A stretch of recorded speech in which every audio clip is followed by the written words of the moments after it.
Saya jadi ingat ketika Presiden Barack Obama kampanye menjanjikan kesehatan bagi rakyat miskin. Yang kemudian setelah menang itu dipersiapkan mulai undang-undang, anggaran, persetujuan Kongres, semuanya itu programnya rinci, perlu waktu 2 tahun, yang kemudian kita kenal sekarang dengan Obamacare. Itulah.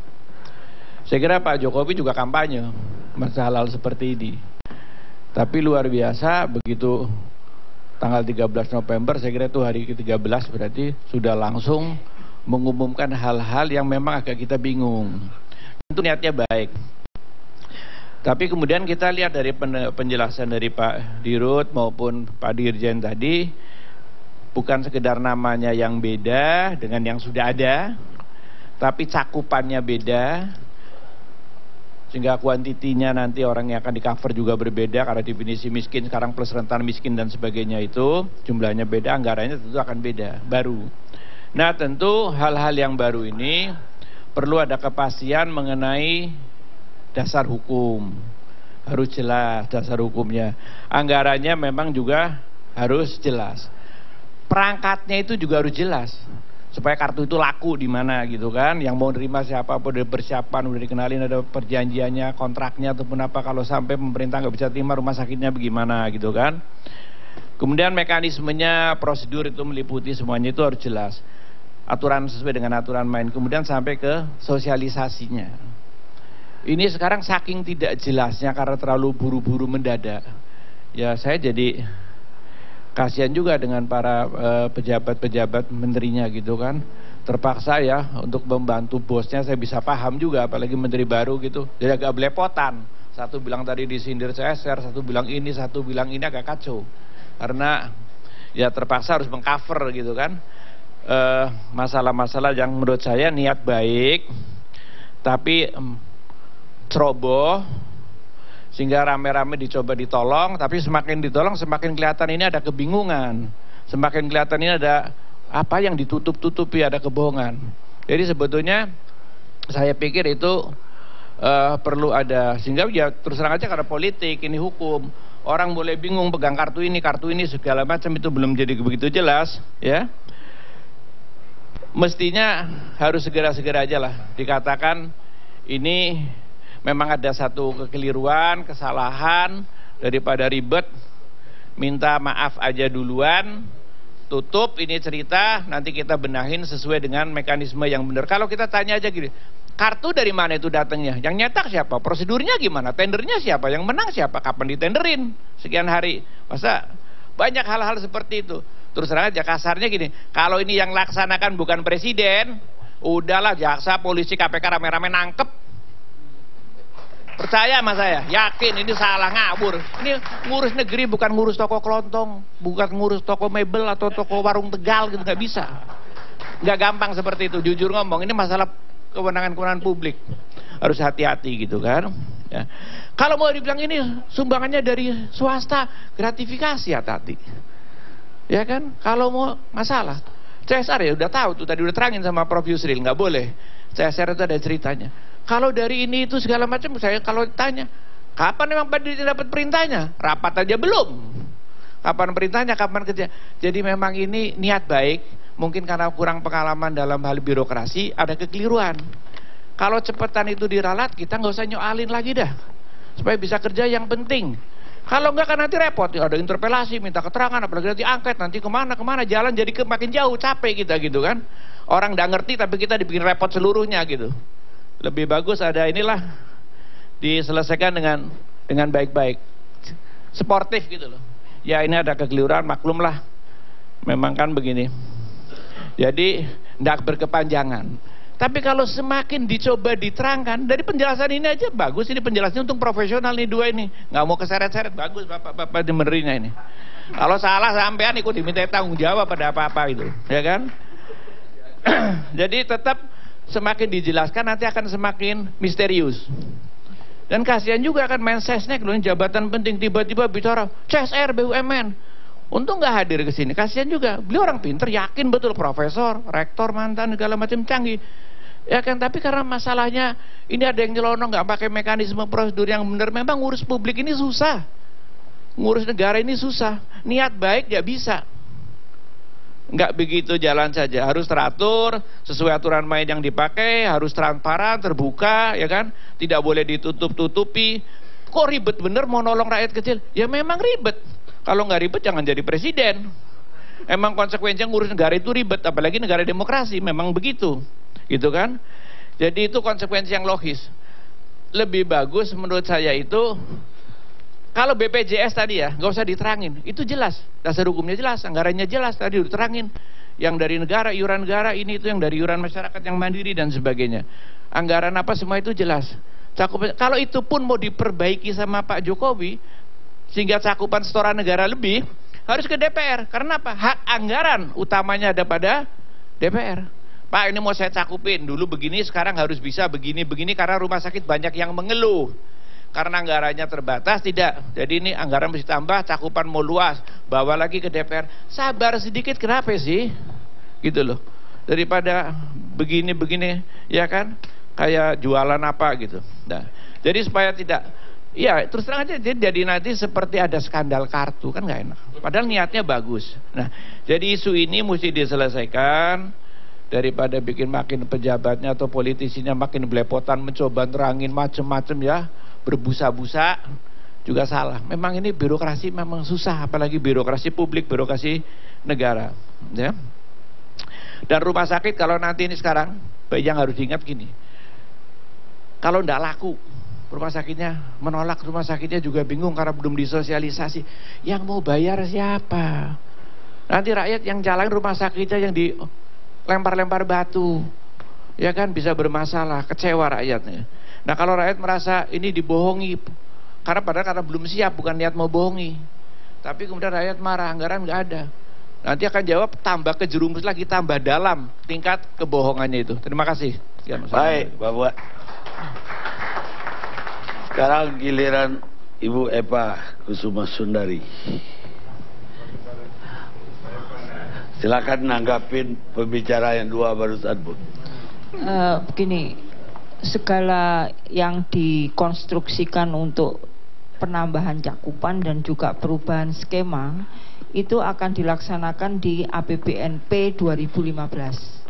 Tapi yang di APBNP 2014 adalah melaksanakan apa yang sudah diputuskan di dalam rapat dengan DPR. Dan itu sudah couplingnya sudah fix. Jadi seperti dijelaskan tadi, kalau yang dijuduli atau dinamakan dengan KKS itu sebetulnya adalah dana dari BSM yang di 2014 sudah diputuskan. Kemudian yang dari KIP itu adalah sebetulnya bantuan siswa miskin. Jadi sebetulnya tidak merubah plafon, juga tidak merubah jumlah cakupan belum, hanya namanya tok. Itu yang ini loh yang dimaksud besok. Jadi itu udah sah, betul, menurut DPR. Jadi melaksanakan apa yang sudah diputuskan di dalam APBNP 2014 begitu. Nah perkara nanti ada perubahan jumlah cakupan penerima manfaat yang ditambah tadi, itu baru di 2015 yang memang kita merencanakan untuk dirapatkan dengan DPR gitu. Di APBNP-nya ya Pak ya, karena 2015 sudah digedok, jadi karena kita mengusulkan perubahan-perubahan, kita meminta dibahas di dalam APBNP 2015. Jadi kasarnya menurut Ibu tidak ada penyimpangan dari prosedur, karena udah melalui DPR. Hanya melaksanakan apa yang sudah diputuskan, APBNP 2000. Dan couplingnya sudah fix, tidak ada yang dirubah, ditambah dan seterusnya, enggak. Cuman kemudian mulai memperkenalkan transisinya, yang dulunya namanya JPN, maka sekarang namanya adalah KIS, kemudian yang dulunya BSM, besoknya KIP, dengan plus-plusnya yang akan dibahas di 2015. Kenapa harus berubah nama, Bu, supaya nggak jadi persoalan? Kan kampanye kita itu Pak, nanti hasil pemilu nggak akuntabel dong. Ini sudah dimenangkan rakyat dengan KIP, KIS dan KKS-nya, kok kemudian tidak dilaksanakan right after the ya, tapi perubahan nama kalau memang anggarannya sama, bisa tahun 2015 aja namanya kita ubah-ubah. Nanti kita masa melaksanakan agendanya Pak SBY dong. Gitu loh. Jadi transisi itu mulai diperkenalkan sekarang. Gitu loh. Bahwa yang sudah dikampanyekan dan sudah dimenangkan itu tema KIP, KIS dan KKS itu mulai transisinya ya sebetulnya 2 bulan ini untuk berubah, diperluas di 2015 di APBNP 2015. Sekarang dari mana, Bu? Ya sebenarnya ya anggaran untuk mencetak kartu itu kan nggak ada di APBNP 2014. Kartunya udah tersedia sekarang, maka percetakannya juga udah selesai mengerjakan. Itu uang dari mana yang dipakai? Sebetulnya di Kementerian Teknis ya ada proporsi untuk tadi infrastruktur, logikanya sama sebetulnya. Kalau di dalam BPJS seluruh keseluruhan 6,2% adalah untuk infrastruktur, termasuk untuk pembuatan kartu-kartu. Nah di dalam skema untuk KKS juga demikian, ada sekian persen yang dipakai untuk dialokasikan untuk infrastruktur termasuk pengirimannya. Jadi percetakan pengiriman itu adalah menggunakan seluruhnya APBNP. Ya, berarti ada pos-pos yang dulunya ada sekarang dihapuskan untuk mencetak kartu dan mendistribusikan kartu tersebut. Loh kan logikanya memang gitu. Kita yang mempunyai Kementerian Teknis ya, kita bicara Kementerian Teknis saja ya. Dengan logika yang sama seperti BPJS. Ini ada dana, sekian persen dari keseluruhan dana itu untuk infrastruktur termasuk pencetakan, termasuk pengirimannya, dan itu menjadi komponen cost di dalam seluruh proyek atau program di dalam masing-masing skema tadi, KIS, KIP, dan KKS. Jadi seluruhnya APBNP, saya ingin menegaskan itu aja. Seluruhnya APBNP 2014. Untuk November, Desember. 2015 kita hitung lagi tahun depan. Iya. Tapi namanya kita udah ubah dari sekarang. Iya, betul. Diperkenalkan transisinya. Anggarannya juga sama dengan yang zamannya sebelumnya. Kan kita tidak bisa menggunakan anggaran di luar yang sudah disepakati. Betul. Yaitu APBNP 2014 yang berlaku November-Desember. Jadi nggak ada lah CSR segala macam itu. Sumbangan swasta yang dibilang tadi. Tidak ada. Jadi saya nggak tahu dari mana isu itu muncul, termasuk nama PT-nya Gramsci, apa itu nggak ngerti saya. Baik, sekarang Pak Dolpi. Ada tambahan Pak Dolpi dari PDI Perjuangan juga. Ya, terima kasih Bang Karni. Jadi di dalam program Pak Jokowi waktu kampanye, apa perbedaan KIS dengan JKN? Kita ingin memperluas manfaat dan ingin memperluas kepesertaan. Yang sekarang JKN itu pesertanya 86,4, tadi sudah panjang lebar dijelaskan. Pada tahun 2015 nanti, KIS ini akan menjangkau mereka-mereka gelandangan, kaum gelandangan. Mereka yang tinggal di panti-panti, anak-anak yang baru lahir juga sudah mendapatkan kartu Indonesia Sehat. Ini perbedaan cakupannya. Kemudian perbedaan manfaatnya juga banyak. Tadi sudah dijelaskan juga, ada promotif, preventif, dan rehabilitasi. Itu kartu Indonesia Sehat. Kemudian kartu Indonesia Pintar, ini juga penyempurnaan dari BSM yang juga manfaatnya jauh lebih besar. Tadi sudah dijelaskan juga. BSM adalah untuk anak yang duduk di sekolah. Tetapi untuk kartu Indonesia Pintar adalah anak usia sekolah. Apakah dia ada di sekolah? Apakah dia ada di luar sekolah? Selama dia anak usia sekolah, mendapat kartu Indonesia Pintar. Apa manfaatnya kartu Indonesia Pintar? Adalah memotivasi anak-anak usia sekolah untuk bersekolah. Itu pertama. Kedua, dengan kartu Indonesia Pintar, anak SD mau melanjutkan ke SMP.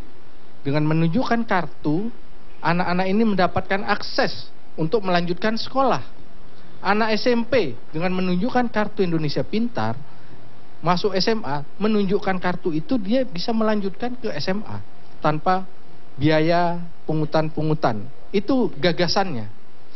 Berbeda dengan BSM yang hanya memberikan kepada anak-anak yang sudah bersekolah, Pak Karni. Kemudian kartu keluarga sejahtera. Ini penyempurnaan dari kartu perlindungan sosial yang sudah ada selama ini kepada 15 juta rumah tangga sasaran. Perbedaannya apa? Kartu perlindungan sosial ini hanya seperti yang selama ini diberikan melalui kartu perlindungan sosial itu BLT atau BLSM, Bang Karni. Nah, ke depan kita ingin memfungsikan kartu keluarga sejahtera ini untuk bantuan-bantuan lain selain BLT atau BLSM. Apa itu? Misalnya subsidi untuk nelayan, subsidi untuk petani, pupuk misalnya. Subsidi-subsidi lain yang bisa diintegrasikan di dalam kartu keluarga sejahtera ini. Nah, itulah perbedaan-perbedaan program dan manfaat, luasan cakupan dari kartu-kartu itu. Nah, bagaimana dengan anggarannya? Tentu ini butuh anggaran. Nah, untuk 2014 kita menyadari Undang-Undang APBN yang kita sepakati dengan DPR, Undang-Undang APBNP 2014, itu sudah kita sepakati. Batasan-batasannya sudah jelas. Tentu tidak bisa kita menambahkan manfaat maupun cakupan kepesertaan di dalam Undang-Undang APBNP 2014. Karena semuanya sudah jelas.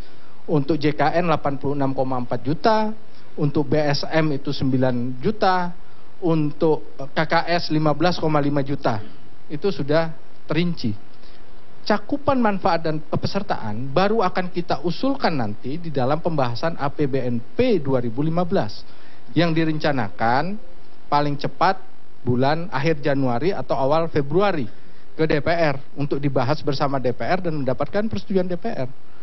Jadi kira-kira begitu Pak Karni untuk menjelaskan posisi dari program ini. Jadi nggak ada yang melanggar prosedur undang-undang.